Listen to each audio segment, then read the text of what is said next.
A ver, pensemos en esto por un segundo. ¿Y si la depresión no fuera solamente tristeza? Si fuera algo más profundo, como una fractura en la misma realidad. Hoy vamos a meternos en la experiencia del trastorno depresivo mayor resistente, pero desde adentro, desde la perspectiva de quien lo vive.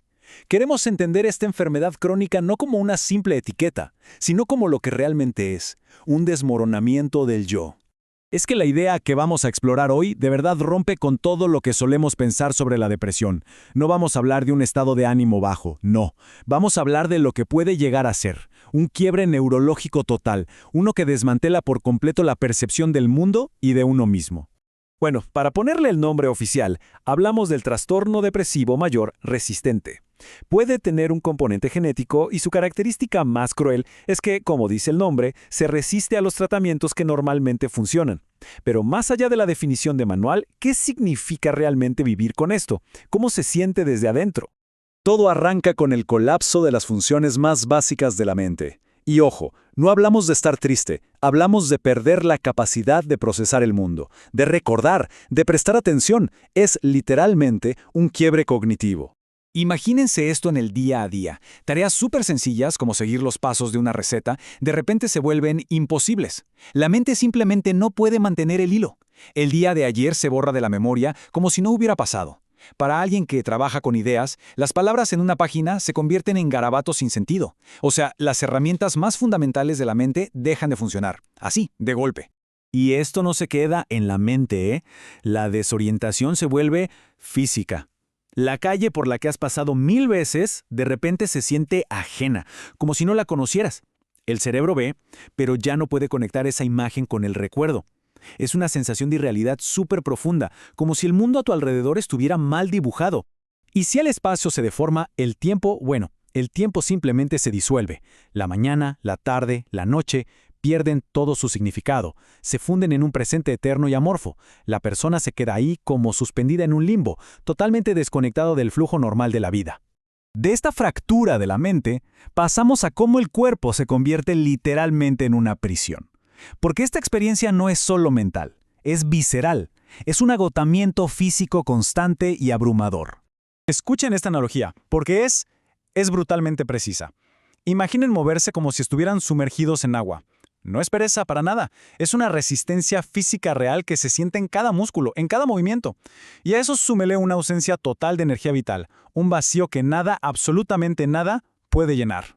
20 años. Pensemos en esa cifra un momento. No son 20 días, son 2 décadas viviendo así.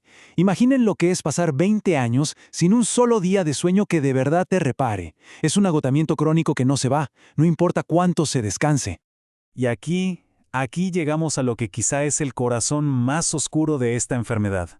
La desaparición completa del placer. Y no es que las cosas gusten un poquito menos, no. Es que no se siente nada.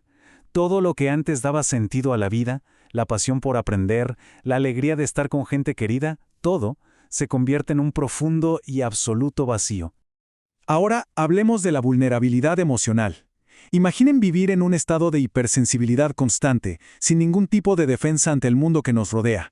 Para entender esto, hay una analogía que es clave, la de la piel expuesta.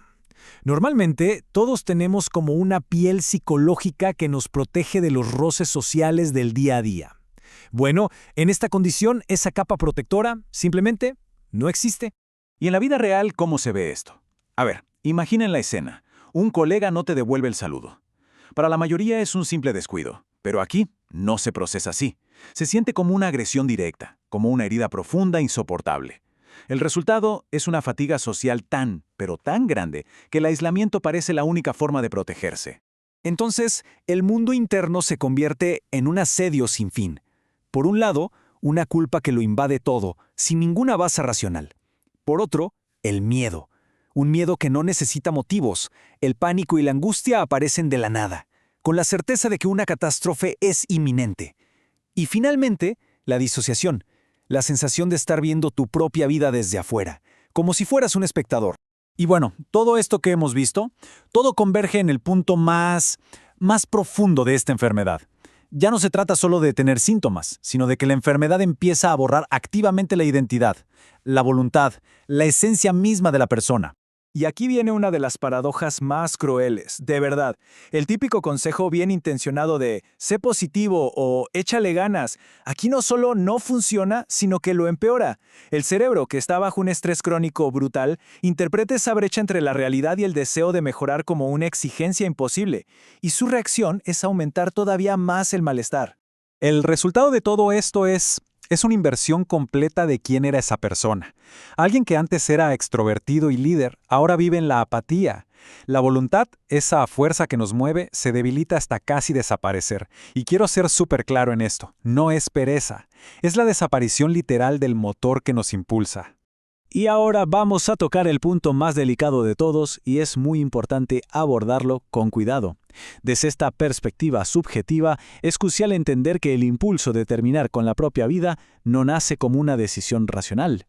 La experiencia desde adentro no se describe como un pensamiento o una idea, no, se describe como una pulsión biológica, una sensación visceral. Es como el hambre o la sed, una necesidad tiránica que el cuerpo siente con una urgencia que llega mucho, mucho antes que la razón.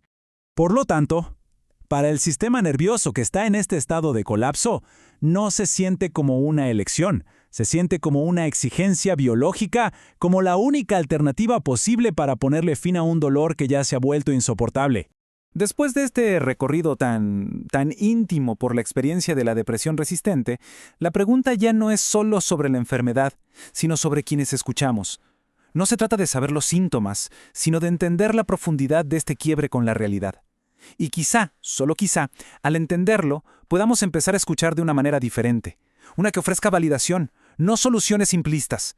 Una que ofrezca presencia, no presión. La pregunta que queda es, ¿cómo cambiamos nuestra forma de escuchar?